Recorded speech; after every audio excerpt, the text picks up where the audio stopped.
जय श्री कृष्ण। राधाष्टमी आने वाली है और आप सबके मन में एक प्रश्न ज़रूर आ रहा होगा कि जैसे जन्माष्टमी का व्रत रखा जाता है, एकादशी का व्रत रखा जाता है, क्या राधाष्टमी का भी व्रत होता है? और राधाष्टमी का अगर व्रत होता है तो क्या वो व्रत रखना चाहिए? और अगर रखना चाहिए तो कैसे?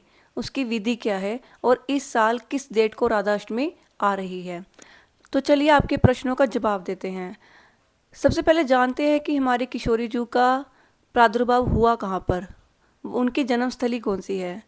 तो रावल नाम एक गांव है जो कि मथुरा से 13 किलोमीटर की दूरी पर पड़ता है।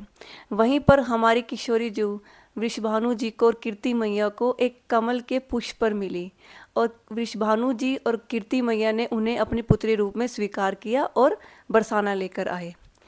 तो भाद्रपद महीना शुक्ल पक्ष की अष्टमी तिथि को ब्रह्म मुहूर्त में सुबह 4 बजे हमारी किशोरी जी का प्राकट्य हुआ है, जो कि श्री कृष्ण जन्माष्टमी से ठीक 15 दिन के बाद और गणेश चतुर्थी से ठीक 4 दिन के बाद आती है।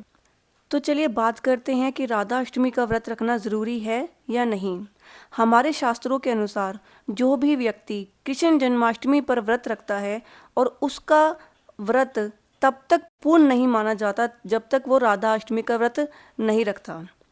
अब बात करते हैं कि राधा अष्टमी का व्रत करने से मिलता क्या है। तो नारद पुराण के अनुसार जो भी व्यक्ति राधा अष्टमी के दिन व्रत रखता है उसके सभी करोड़ों जन्मों के भ्रम हत्या जैसे भयंकर पापों का भी नाश हो जाता है उसके, सिर्फ एक बार राधा अष्टमी का व्रत रखने से। और आगे सुनिए, 1000 निर्जल एकादशी का व्रत रखने से जो फल हमें मिलता है, जो पुण्य मिलता है, उसको अगर इंटू 100 कर दिया जाए, अगर 100 से गुना कर दिया जाए, तो वो पुण्य सिर्फ एक बार राधा अष्टमी का व्रत रखने से प्राप्त हो जाता है। समेरु पर्वत को दान करने तक का फल सिर्फ एक बार राधा अष्टमी व्रत करने से सहज ही मिल जाता है। 1000 कन्या दान करने का जो फल मिलता है, जो पुण्य मिलता है, वो केवल एक बार राधा अष्टमी व्रत करने से मिल जाता है। समस्त नदियों में स्नान करने का जो पुण्य मिलता है, जो फल मिलता है, केवल एक बार हमारे किशोर जी के जन्मदिन पे व्रत करने से मिल जाता है, सहज ही मिल जाता है, यानी कि राधा अष्टमी पर व्रत करने से मिल जाता है। और सबसे इम्पोर्टेंट, सबसे ज़रूरी, उसे कृष्ण भक्ति की प्राप्ति होती है।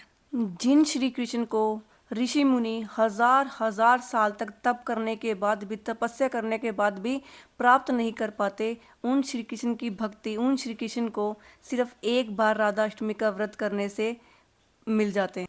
अब बात करते हैं राधा अष्टमी का व्रत इस साल कौन सी डेट को करना है और इस साल राधा अष्टमी आ कौन सी डेट को रही है। तो 11 सितंबर को राधा अष्टमी है, लेकिन व्रत राधा अष्टमी का स्टार्ट हो जाएगा 10 सितंबर को। तो 10 सितंबर को, और उसका व्रत बिल्कुल एकादशी की और जन्माष्टमी की तरह ही होता है, मतलब कि आपको अन्न नहीं खाना होता, सेम बिल्कुल एकादशी और जन्माष्टमी जैसा ही व्रत होता है।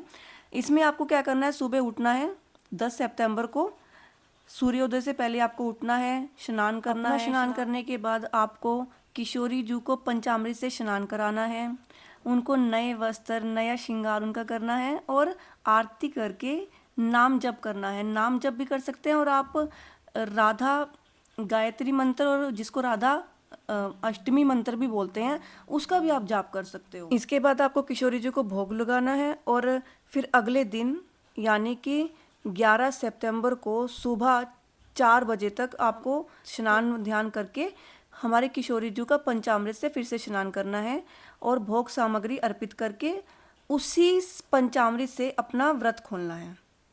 और फिर उसके बाद आपको किशोरी जी को भोग अर्पित करना है जो भी आपने बनाया है।